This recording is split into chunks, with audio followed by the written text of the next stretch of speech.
근데 잘하네. 완전 한국어. 감사합니다. 그 정도요. 그 정도 더 잘하는데 진짜 잘해요. 감사합니다. 네. Hello. 안녕하세요. 안녕하세요. Hello. 한국 사람인가? 저 한국 사람 아니에요.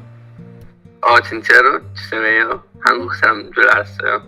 네, I thought 괜찮아요. I thought you were Korean. Yeah. It's okay. Where are you from? I'm from Indonesia, actually. Oh, that's so cool. My best friend is in Jakarta studying, and she keeps on telling me it's so beautiful there. It is. You should come sometimes. Yeah. Yeah. I really want to go to Indonesia too. You have a really great Korean. Oh, thank you so much. Yeah. Yeah, well, I practice a lot with people. I try I try my best to practice with people. How long have you learned it? Like 1 year and a half. 1 year and a half. Yeah, but like I've never really like learned it like The writing Hangul? and. Yeah. No, I know how to write perfectly also, but I mean I don't. I've never learned grammar. Grammar. Like, yeah, grammar or like I never studied the language. I just like listened a lot to Korean from YouTube and TV and stuff like that, and then practiced with Korean people so much. Oh, yeah. But I've never studied it like myself, you know. Yeah, okay. But Yeah, Korean is yeah. great, actually. Oh, thank you so much. You're welcome. Your Korean is also like was so good. You understood everything I said. I live in Indonesia, but I do like yourself. I do listen to a lot of Korean music or K-dramas. That's how I also got my Korean. Yeah, like honestly, my source of learning was K-drama. Like I watched so many K-drama, and during the quarantine, so I started to understand almost everything. After that, I started practicing with Korean people on different websites. Okay. Can you try to speak Korean? I would like to hear more. 뭘 말해야 될지 모르겠지만 그래도 저는 26살이고 저는 독일 사람입니다. 그리고 제 이름은 유리라고 해요. 유리. 네. 한국 음식 되게 좋아요. 엄청 좋아요. 무슨 네. 한국 음식 좋아요? 뭐 킴밥 아니면 금밥도 좋고. 제일 좋아하는 음식은 뭐예요? 제일 좋아하는 음식 부대찌개 알아요? 아르미스트.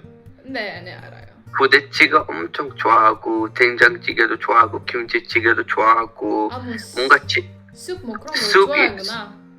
네, 숲 이런 거 너무 좋아하고 그리고 그냥 나는 그냥 다 좋아요 사실은. 고민 많이 했는데 근데 다 좋아요 거의. 고민하지 마.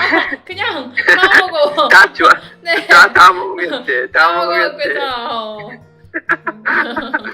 맞아. 근데 잘하네. 완전 한국어. 감사합니다. 그 정도요. 그 정도 더 잘하는데 진짜 감사합니다. 네. Well, like because also my girlfriend is also Korean, so I practice a lot talking with her. Like she only speaks Korean because she's new to Germany, so we only talk in Korean. So I practiced a lot with her, and it became natural for me, you know. Of course, I mean if you have a girlfriend which is Korean, basically you would speak like every day. I'm sorry. So what do you do for a living? You work or you study? I'm a student. You're a student. Okay. Yeah. What about you? I am a teacher actually. I'm an English teacher. No way! But not like school teacher stuff like that. It's just only like 선생님. 그냥 학원 뭐 그런 거. 사실은. 그래도 선생님이잖아. 네, 맞아요. Like I'm studying communication and languages also, you know. Yeah. I just love languages so much and communication also. So I'm just learning it now, and in the future, I don't exactly know what I want to do, but basically I want to do something similar to you. Maybe working in like in Hakon and maybe like translating, like interpreting, or or maybe working also like in a global company that has something to do with communication and languages, you know, like international communications and stuff like that. Sure, you can be like PR, like public relations. That would be Exactly, good. That would be good. PR, exactly. Yeah, that would be good for you. Because I want to work in different places, not only one place. Well, for my Yeah. case, I don't really like work, like moving and stuff, or meeting a lot of people. So that's why I favor like Hagwon, because it's more private. I don't have like a lot of students because I'm an introvert. So that's why. That's okay. Like that's great, actually. Yeah, as long as I you mean, enjoy. Exactly. As long as you are very comfortable with it, then that's perfect. That's right. What's your name, by the way? My name is Rebecca.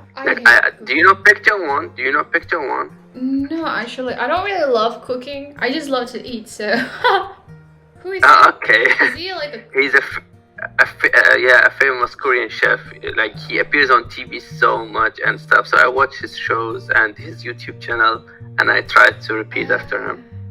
My favorite Yori like stuff like that on YouTube is like the one that she's pretty old. She's Asian. She's pretty famous too for cooking lesson.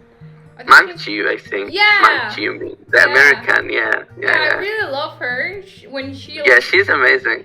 She's amazing. The way she teaches the cooking stuff is just really amazing. If I am a great like chef, I would love to cook my daily food, but because I don't really have that time and I can't really cook, it tastes yuck. So I do delivery, or my mom would do like meal prep. Oh my god, that's amazing. You have a lovely mother. I do. Wait. Let me show you. You cook that? Yeah, I made the pudichiga. I don't know why it doesn't focus, but It's a bit blurry. It's okay. Oh. Oh my god. Oh. Are you sure that's Wait. not kind of like Google image? No, like there are all the steps are in here. That looks yummy. You I love and your cooking. girlfriend would be like a really great couple because you do love Korean food, so she wouldn't have a hard time adjusting your taste. Yeah. Yeah, that's right. But Yeah.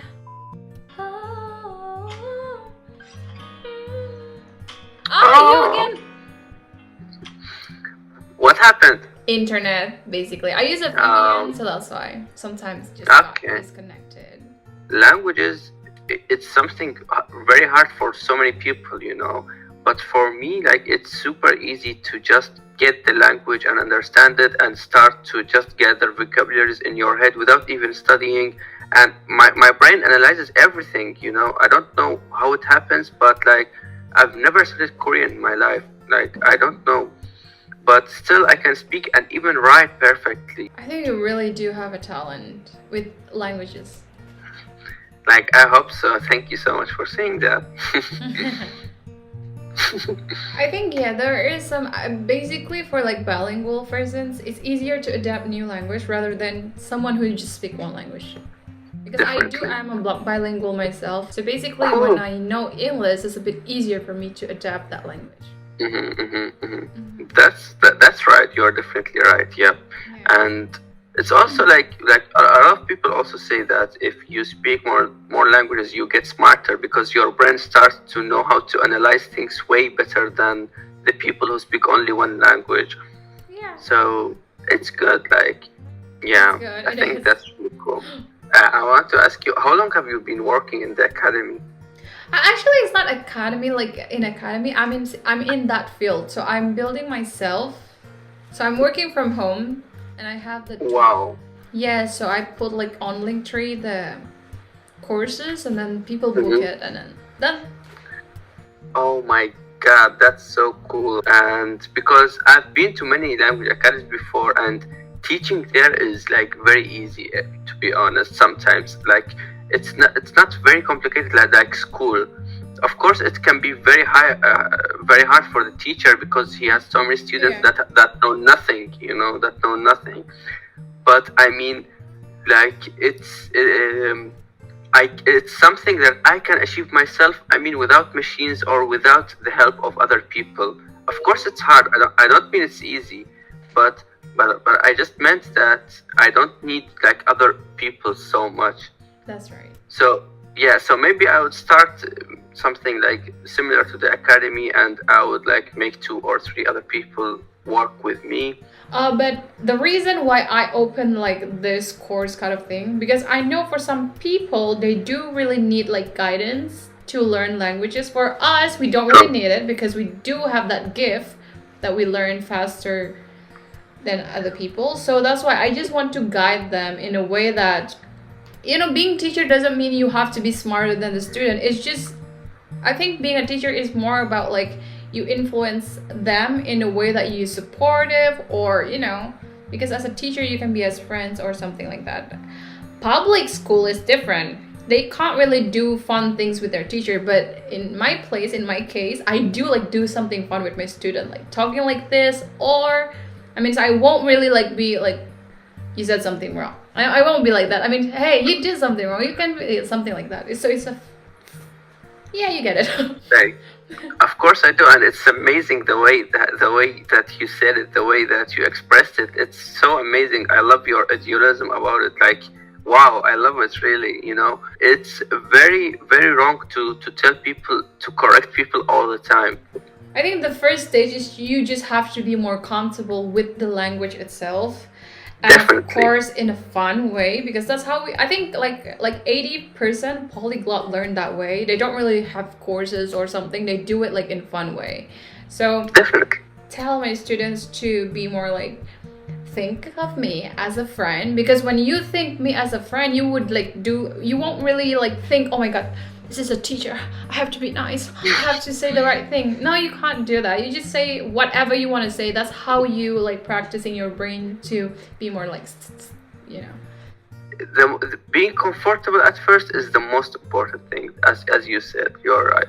Yeah, because when you got comfortable, when you becoming fun, your brains would like produce endorphins, which is actually really good for you if you want to learn something, rather than if you were stiff, if you were anxiety. Basically the chemical in your brain would just like giving you a barrier. Do not study this language, it's not good for you because you feel anxiety. But if you feel fun, just same as cigarettes, if you like it, you will become addicted, and it's easier for your brain too.